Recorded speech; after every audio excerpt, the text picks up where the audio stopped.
Pilihan ganda ya. Nomor 1. Lihat nomor 1. Ini soalnya nomor 1 tentang bab pekerjaan ya. Jadi Banyuwangi konsisten. Banyuwangi itu di mana? Di Jawa Timur, di dekat ujung ya, ujung Jawa Timur itu Banyuwangi di ujung. Karena Banyuwangi di ujung, dia adalah daerah pantai. Dia daerah pantai, tepi laut. Jadi tepi laut. Karena tepi laut, maka dia di sini usahanya perikanan. Baik perikanan tangkap maksudnya nelayan ya. Di mekinang laut, nyemplung laut di pakai. Ya. Bukan ya, pakai jaring. Nah, perikanan lain maksudnya adalah perikanan yang ditambak, yang di kolam. Kegiatan ekonomi yang dapat dikembangkan terkait hal ini, terkait perikanan dan tambak, yaitu pertama adalah yang mana? Adalah usaha nelayan. Apakah perhotelan bisa? Tidak ya, karena di sini tidak ada daerah, di sini kan tidak ada wisata. Kalau daerahnya bagus itu wisata. Di sini kan tidak disebutkan pantainya bagus atau jelek, maka perhotelan menjadi salah. Industri perumahan maksudnya industri apa? Industri yang dibuatnya di rumah. Bisa ya? Pariwisata tidak, karena di sini tidak disebutkan daerahnya bagus. Maka jawabannya adalah yang ini. Paham ini saudara-saudara? Bapak dan Ibu? Pak Ijo dan Pak Ijo. Nomor 2. Nomor 2, dengarkan dan dilihat. Teh, tahu teh? Teh itu sebutan untuk minuman ya, minuman. Teh dapat tumbuh. Teh tumbuhnya di mana teh? Di daerah pegunungan yang dingin. Berarti kalau suhunya 30, salah ya? Salah. Kalau yang tumbuhnya di daerah 13, kurang dari 13? Ya. Salah bagaimana teh? Salah ya, kurang dari 13 nanti beku. Tanahnya subur di lereng gunung. Nah, kalau yang ini daerah panas dan curah hujan cukup untuk nanam apa? Ini untuk nanam padi ya. Nanam padi. Kalau 30 derajat Celcius biasanya tanamannya apa? Gedang. Oh, seneng teman gedang. Jagung dan sejenisnya, tanaman-tanaman yang tidak perlu banyak air. Kadang yang di atas 30 namanya tanaman apa? Yang bisa hidup di daerah panas? Kaktus dimakan. Innalillahi. Pisangnya mati kalau suhunya di atas 30. Ini jambu. Ini kalau suhunya tidak panas tidak tumbuh, berbuah. Tumbuh sih tumbuh tapi tidak berbuah. Kalau kurma ditanam di sini tidak berbuah, harus cukup panas.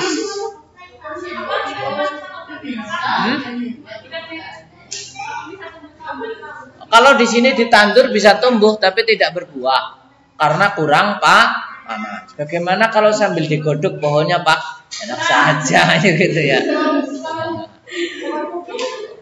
Kurang panas dikasih selimut gitu pohonnya, bukan itu maksudnya ya. Nomor 3, Indonesia negara kaya suku bangsa, kaya yang suku bangsa. Ini ada suku bangsa Tidung, Bulungan, Banjar, Dayak. Kira-kira di mana ini? Utara apa selatan? Selatan atau utara? Bukan Sumatera. Kan, berarti ini Kalimantan? Iya, Kalimantan Utara. Kalau yang di Sumatera Utara, Sumatera Selatan biasanya sukunya apa? Suku Dayak. Minangkabau ya, Minangkabau. Minangkabau. Ada Minangkabau dan sejenisnya. Ada juga kadang suku di Jambi itu ada suku Kubu. Kubu ada. Nanti ada beberapa suku-suku lain di sini. Nanti kalian cari suku-suku yang ada di Sumatera Selatan apa, di Sumatera Utara apa, begitu ya. Silakan dicari di rumah ini. Siapa tahu sekarang yang keluarnya Kalimantan Utara, besok keluarnya Kalimantan Selatan atau Sumatera Selatan atau Sumatera Utara. Tidak mungkin soal ini dikeluarkan lagi. Cuman berarti ganti gitu ya. Ganti daerahnya, ganti nama sukunya. Nanti cari saja di sini misalnya yang abjad dilengkapi. Nomor 4. Bahasa daerah semakin jarang digunakan. Misalnya di sini bahasa Jawanya jarang digunakan. Banyak orang menggunakan bahasa Indonesia. Bahkan suatu atau beberapa daerah mengalami kemungkinan punah. Punah itu hilang. Kepunahan bahasa daerah tersebut adalah karena punahnya ini karena apa? Hilangnya. Nah, generasi mudanya tidak tertarik. Contohnya kamu tidak tertarik nulis Jawa. Ya. Nulis Jawa orang bisa itu ya. Karena apa? Karena tidak tertarik, lebih tertarik nulis pakai bahasa Jepang, Indonesia atau bahasa yang lain. Ini alfabet ya, alfabet. Alfabet Arab sebenarnya huruf-huruf ini. Paham ini sudah? Jadi karena generasi mudanya memang tidak tertarik. Kalau generasi mudanya tertarik, maka bahasanya itu akan berkembang dengan cepat. Baik, saya akan masuk nomor 5. Hayati itu hidup, non hayati itu tidak hidup. Ya, dapat diperbarui itu artinya dapat dibuat lagi kalau sudah hilang. Kalau tidak dapat diperbarui berarti tidak dapat ada lagi setelah hilang. Atau waktu pengadaannya sangat lama. Mahkota dewa ini apa? Hewan apa ini? Mahkota dewa ini apa? Hewan apa? Benda apa? Kupluk? Matahari ya. Nah, innalillahi. Mahkota dewa itu tumbuhan tuh. Hah? Mau nyong, gitu. Astagfirullah. Mahkota dewa itu tumbuhan, tanaman obat. Karena tumbuhan, maka dia hayati mati. Hayati. Karena dia hayati, maka dia dapat diperbarui. Dapat diperbarui. Air. Hayati atau non hayati? Hidup atau tidak hidup? Non, tidak hidup ya. Non hayati. Bukan Bang Hayati, ini non. Dapat berbarui atau tidak? Dapat, karena ada siklus air. Jadi airnya berputar terus. Batu bara? Non hayati. Dapat diperbarui atau tidak? Tidak, karena waktunya untuk membuat batu bara itu perlu jutaan tahun.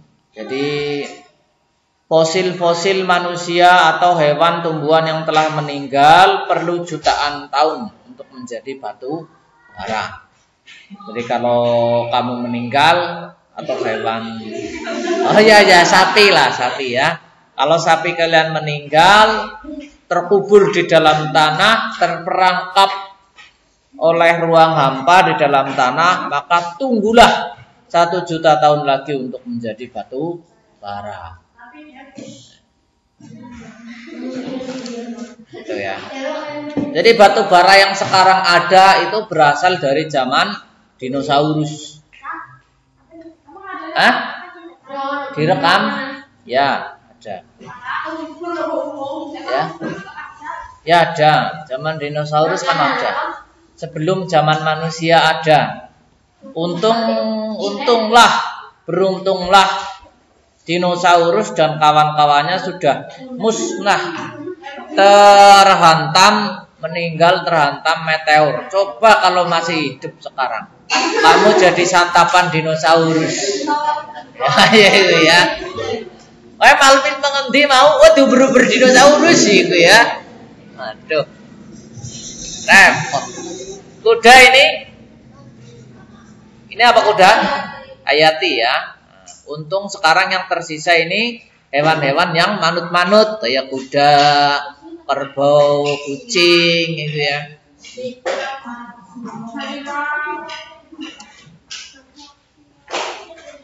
Lah ini dapat diperbarui. Yang mana berarti ini? Artinya hayati. J tidak. Berarti hayati dan tidak kan? Iya. Pertanyaannya dan J kan? Iya, cermati nih. Yang ditanyakan kan ini dan J. Masya Allah. Ternyata bingung ngisi ya. Kelihatan tidak sih? Apa kurang jelas?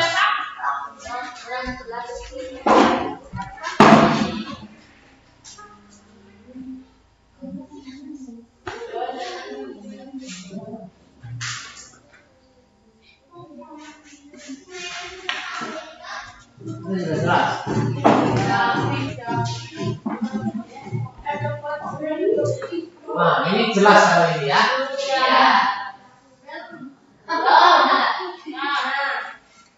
Maklum ya, orang kelihatannya agak kurang.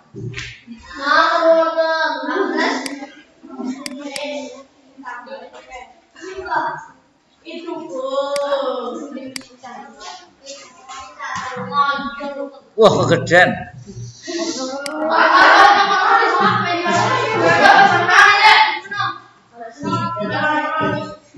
Nah, kita lanjutkan. Nomor 6. Ini ada tulisan Pak Tama memiliki bisnis ayam geprek. Tahu ayam geprek? Tahu. Ayam yang ditutup. Tapi sudah, iya karena ayamnya kan memang diinginkan ayam yang mati ya. Iya kan? Nanti kamu saya mau makan sama ayam, hidup apa mati? Hidup. Ya, di warung ya, soge pitik nang pinggirnya ya. Enak sekali makan sama ayam itu ya. Kipernya.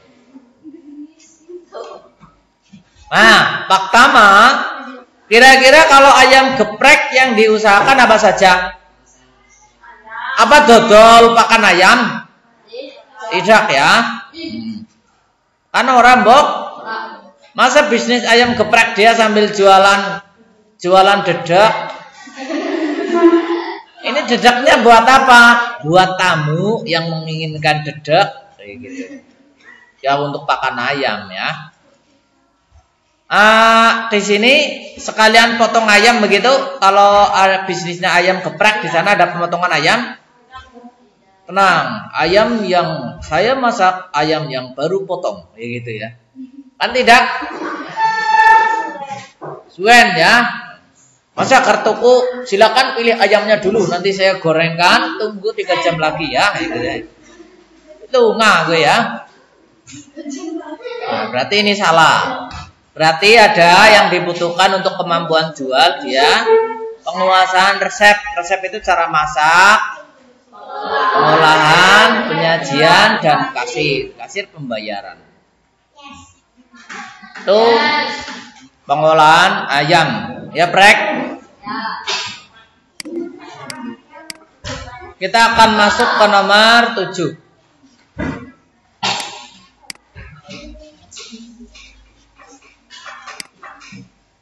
Nomor 7. Saat ini banyak usaha toko online.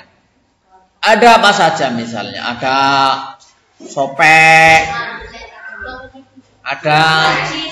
ada Tokopedia, ada Lazada, ada banyak yang lainnya. Nah ini dampak positif dan dampak negatifnya. Positif berarti yang baik, negatif berarti yang jelek. Apakah lalu lintasnya jadi macet? Tidak ya. Apa hubungannya gitu ya? Tidak ada hubungannya belanja online sama macet. Membuka lapangan kerja dan menghemat bahan bakar? Tidak, menghemat bahan bakarnya salah. Kalau membuka lapangan kerjanya betul ya. Kemudahan memenuhi kebutuhan sehari-hari dan macet? Nah, berarti nyaman berbelanja dan perilaku konsumtif. Itu layanan toko online. Kalau transportasi online kira-kira yang mana? Yang D ya.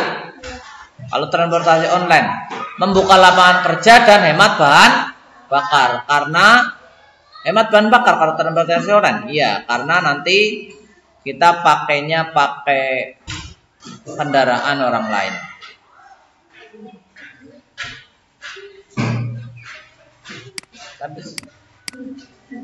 Nanti ada sepeda online misalnya. Hemat energi. Berikut ini bercorak Buddha. Yang mana yang Buddha? Kalau Samudra Pasai dan Demak? Islam. Kutai, Tarumanegara, Majapahit? Tidak. Tidak Islam. Pertanyaannya apa kalau tidak Islam?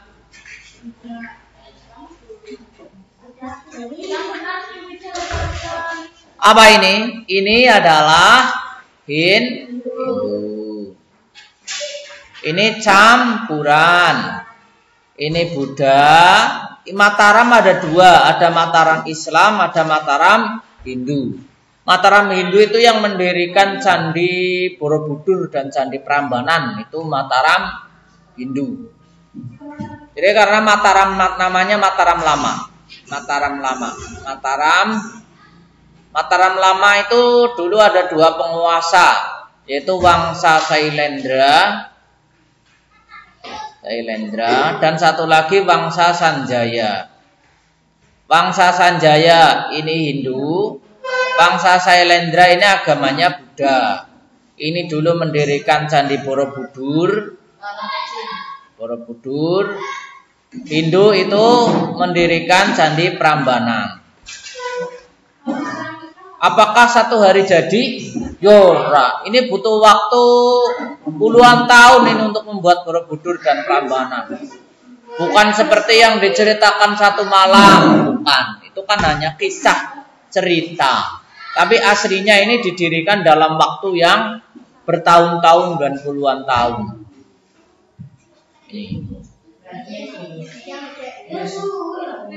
Gue ya.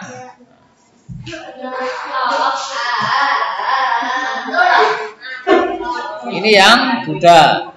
Ini yang Hindu jelas ya. Jadi yang Hindu apa yang Hindu? Kutai, Tarumanegara, Majapahit. Ini Hindu. Yang pertanyaannya kan Buddha. Kalau ditanyakan Hindu berarti yang B gitu ya. Jadi pertanyaannya Buddha. Kalau ditanyakan Islam berarti yang A, kan begitu. Nomor 9. Sultan Iskandar Muda, dia berasal dari kerajaan? Iya Islam, dari kerajaan Samudra Pasai apa Aceh? Demak. Dari Aceh, kerajaan Aceh. Iskandar Muda berarti saya cukup tulis Islam.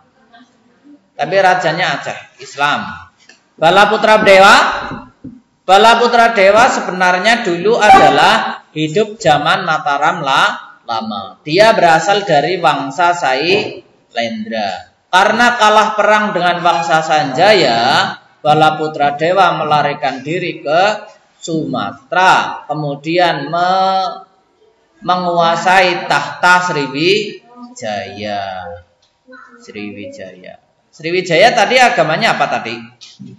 Hindu. Majapahit, Gajah Mada itu tokoh Majapahit. Patih Majapahit, Mahapatih berarti di sini Hindu. Sultan Hasanuddin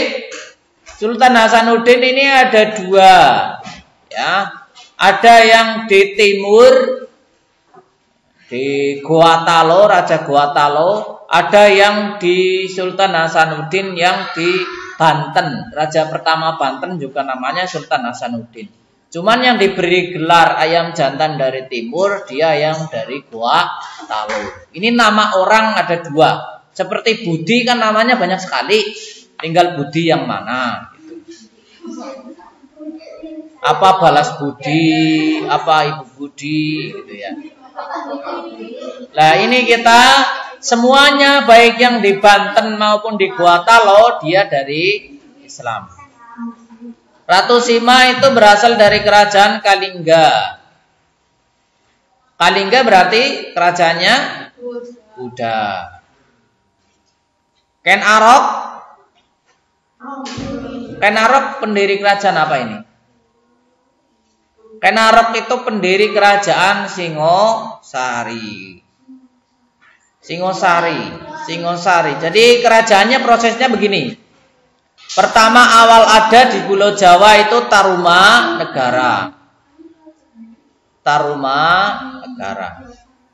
Lalu ini di Jawa Barat, di Jawa Timur ada kerajaan Kahuripan di Jawa Timur.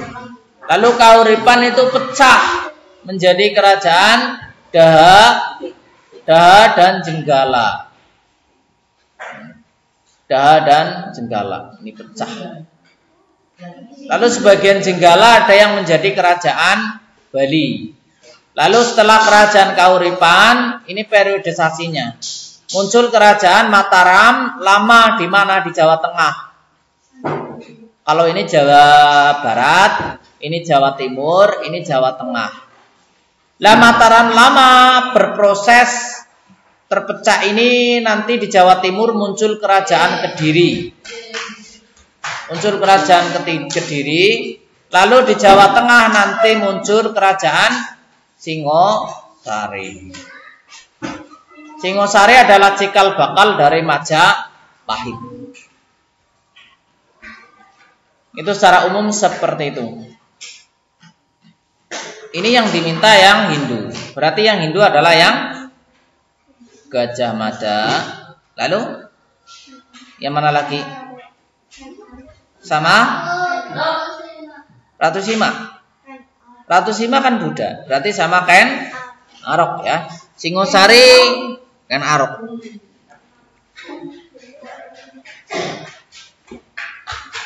Karena tokoh Ken Arok sendiri ini adalah dulunya bukan anak raja. Dia hanya diakui keturunan dari Empu Sindok. Sindok itu salah satu pendiri kerajaan. 3 dan 6. Jawabannya 3 dan 6.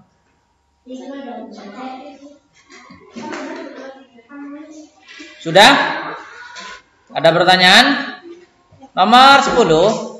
Perjuangan Gajah Mada saat ini sampai masih tetap dikenang.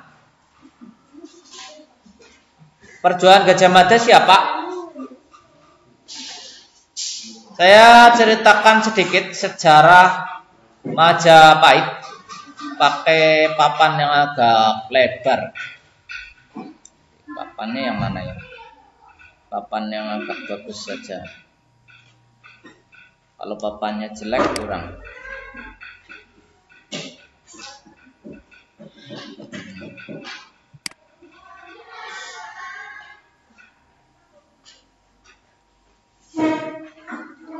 Jadi pada awalnya kerajaan Majapahit itu terbentuk ketika kerajaan Singosari yang terakhir itu dipimpin oleh Kertanegara.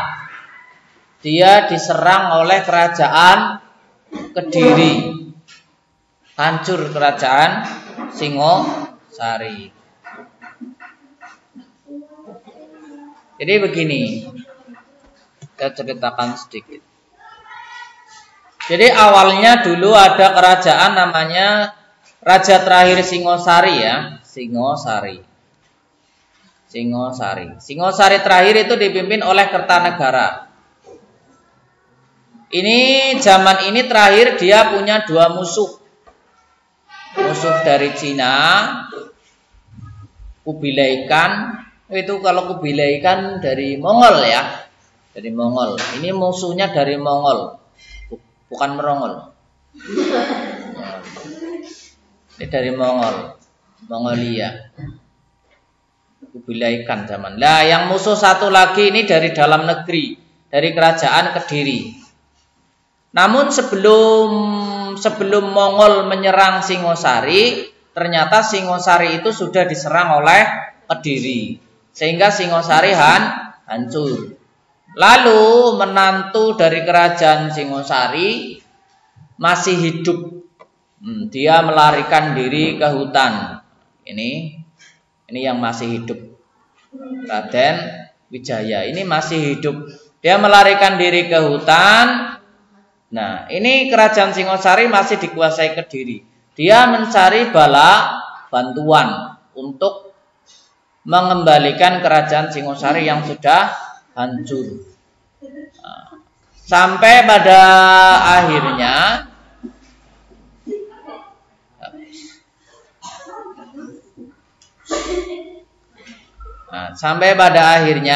di sini kerajaan Mongol itu kembali ke tanah Jawa untuk menyerang Singosari. Tahunnya si Mongol, Singosari masih ada tahunnya si Mongol. Tapi kenyataannya sebenarnya sudah tidak ada. Lah, sama Raden Wijaya ini kerajaan Mongol itu ditipu menurut ceritanya. Ditipu bahwa itu Singosari masih ada. Nah, nanti si Mongol ternyata membantu Raden Wijaya untuk menghancurkan Singosari yang sudah hancur. Maksudnya bagaimana? Maksudnya dia ditipu kalau Singosari dianggap masih ada. Padahal isinya di sini adalah orang-orang Kediri. Di Lombok, wah kayak Singosari ya siana. Nah, lalu Raden Wijaya juga mengumpulkan bekas-bekas tentara dari Singosari yang masih tercerai-berai. Hilang. Tadi tentaranya dikumpulkan. Lalu dengan bantuan Mongol diseranglah kembali istana Singosari yang sudah dikuasai oleh Kediri. Tahunnya Mongol itu orang Singosari yang berada di kerajaan Singosari. Nah, akhirnya menang. Berhasil direbut kerajaan Singosari tersebut kembali ke tangan Raden Wijaya. Lalu Mongolnya bagaimana? Mongolnya itu setelah terebut wilayahnya dihabisi. Nah, ya, dia hanya butuh tentaranya dihabisi. Setelah dihabisi, maka di sini hanya ada penguasa tunggal. Mongolnya sudah dihabisi sih. Jadi dia hanya ditipu, setelah ditipu dia dihabisi. Melasi itu ya. Kasihan dulu itu ya. Nah, nanti pusat pemerintahan tidak berada di Singosari lagi, tapi dipindah ke hutan yang menjadi tempat Raden Wijaya ngumpet tadi. Hutannya itu hutan maja. Hutan maja yang banyak pohon maja yang rasanya pahit. Maka disebut Majapahit. Di daerah mana? Di daerah Trowulan. Trowulan itu Jawa Timur. Ya, nanti berproses Raden Wijaya digantikan oleh anaknya. Anaknya laki-laki Kerta atau yang dikenal Raden Wijaya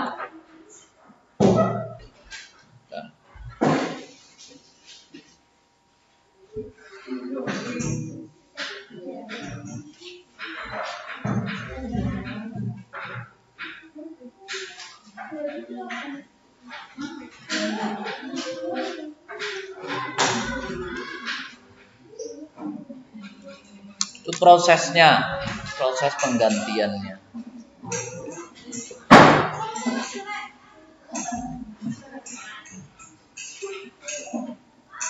Kemudian Raden Wijaya diganti oleh anaknya untuk memerintah Majapahit. Ada beberapa raja ya, ada beberapa raja. Jadi di sini Raden Wijaya ini hanya memerintah beberapa tahun ya, walaupun lama. Lalu diganti oleh anaknya. Anaknya itu sering disebut dengan nama Kalagemet. Kalagemet ya. Prabu Kalagemet. Lalu setelah Kalagemet meninggal karena dibunuh. Ini saya tulis Kalagemet saja.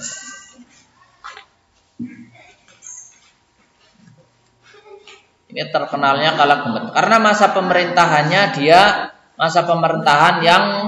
kurang baik ya. Kenapa? Karena dalam masa Kalagemet itu banyak sekali pemberontakan. Ada pemberontakan pertama Nambi. Nambi ini siapa? Nambi itu sebenarnya temannya Raden Wijaya masa perjuangan, tapi karena kurang puas dengan pemerintahan Kalagemet yang kurang baik, maka dia memberontak. Ada pemberontakan Rangga Lawe. Ini banyak terkenal kisahnya. Ada banyak juga pemberontakan yang paling berbahaya itu pemberontakan Rakuti. Sampai dia menguasai istana kerajaan. Nah, setelah menguasai istana kerajaan, Kalagemet melarikan diri, dibawa lari oleh Gajah Mada. Ini kisahnya Gajah Mada. Dia sembunyi di hutan sampai akhirnya Gajah Mada berhasil memulihkan pusat pemerintahan dan Rakuti berhasil diusir. Sampai Rakuti meninggal ya. Rakuti meninggal, lalu Kalagemet hidup beberapa tahun sebelum akhirnya dibunuh oleh tabib kerajaan. Gajah Mada masih hidup, kerajaan digantikan oleh adiknya Kalagemet yaitu Tribhuwana Tunggadewi, perempuan. Tribhuwana Tunggadewi. Tribhuwana Tunggadewi mengambil Gajah Mada sebagai Mahapatih. Yang di sini Gajah Mada mengucapkan Sumpah Palapa. Jadi Sumpah Palapa itu diucapkan masa kerajaan Tribhuwana Tunggadewi. Sumpah Palapa itu berisi bahwa Gajah Mada tidak akan berleha-leha, bersantai-santai sebelum menyatukan seluruh Nusantara. Jadi wilayah Majapahit zaman Gajah Mada lebih luas dari Indonesia sekarang. Karena waktu itu sampai Filipina ya. Sampai Filipina masuk ke Indonesia. Filipina, Vietnam itu masuk. Sebagian Filipina, Malaysia masuk. Malaysia, Brunei Darussalam itu masuk sudah. Jadi tidak ada Brunei Darussalam di situ waktu itu. Jadi Brunei Darussalam, Filipina, Malaysia, Irian, bukan, yang sebelah Irian mana? Papua Nugini itu semua masuk. Jadi total murni di hampir wilayah Asia Tenggara itu masuk dalam hampir seluruhnya ya, hampir masuk dalam wilayah Majapahit. Namun sepeninggal Gajah Mada, karena pemerintahan Majapahit itu kurang stabil, maka wilayah-wilayah itu melepaskan diri satu per satu. Akhirnya tersisalah yang tersisa.